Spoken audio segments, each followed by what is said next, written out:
I was actually just kind of looking at all of your accolades, and I'm wondering, what is your favorite? When we talk about Max, you're talking about a 4-time All-Star, a 2-time Cy Young winner, 2 no-hitters, a 20 strikeout game. What's your favorite? If somebody just could throw one to describe you, which one do you like to hear the most? I don't know, man. I like them all, so it's been awesome to be able to accomplish some of the things I've been able to accomplish. So, I think all of it kind of incorporates everything I try to go out there and do. Feel bad for 1 second facing down Tim Tebow, throwing 96 and 97 twice in one of the strikeouts? Or I'm guessing your mentality is, you know what? This guy's standing in front of me. I don't care how many Heisman trophies he's won. I'm just going to mow him down. I'm just going to throw the gas at him. No, it's more of all the Mets fans. I mean, they're all standing up and cheering, and making a big ruckus. And so anytime that ever happens, I don't care who's standing in the box, that always fires you up. Anytime the opposing crowd starts cheering against you, you always kind of bow up and want to do more. So, it just happened to be those are the scenario that happened. And of course, when the Mets fans start cheering against you, you always want to prove them wrong. Max, I've got daughters who play softball. I don't have sons. If I did, I would hope they play baseball. But my buddies have sons who play, and one of my buddies told me a story the other day about his kid is 12, and they played against some team from, I don't know, North Carolina, and the kid that they were facing at 12 years old was throwing 75, okay?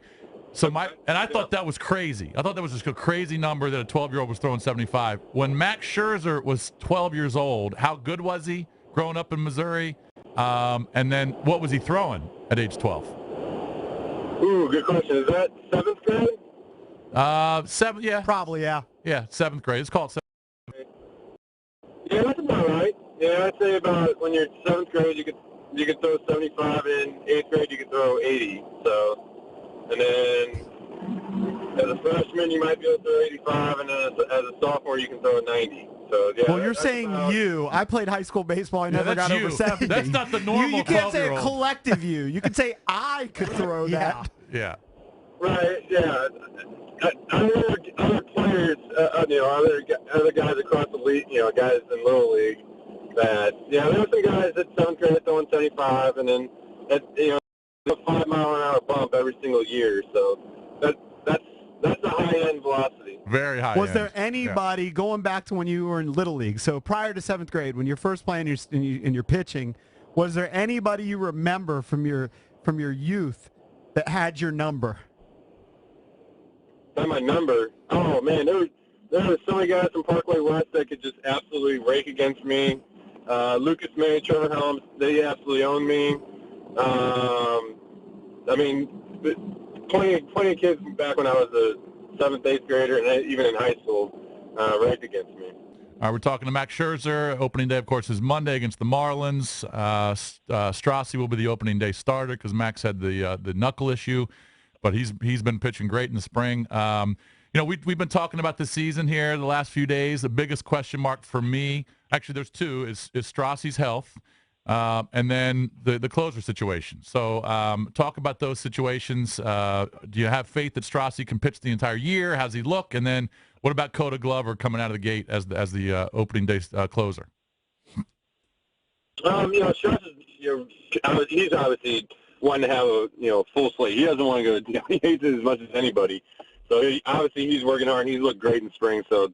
We can expect big things from him, and then whoever the closer is, I think any of those three guys that back there, Kelly, Tryon, or Coda, are more than capable of getting the job done, and they all bring their own strengths to the job, and so it'll be interesting to see who Dusty picks, and obviously whoever Dusty picks, we're all going to believe in. Do you think it'll be a closer by committee to start, or do you think one guy will have that job coming out of the gate? No, one guy's going to have that job coming out of the gate. Closers, you got to have that one guy that knows that that's his role, that's his job. The closer by committee just doesn't really work. It's kind of like quarterback by committee. Like, that doesn't work either. So you got to have one guy that you believe in. Well, how does it go down, though? I mean, you're less than a week until the season.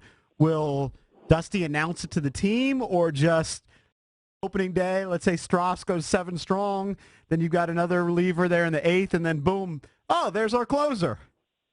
They already know. Dusty, no, I don't know. Dusty went to the media, and that's how most things happen in baseball, believe it or not. Yeah.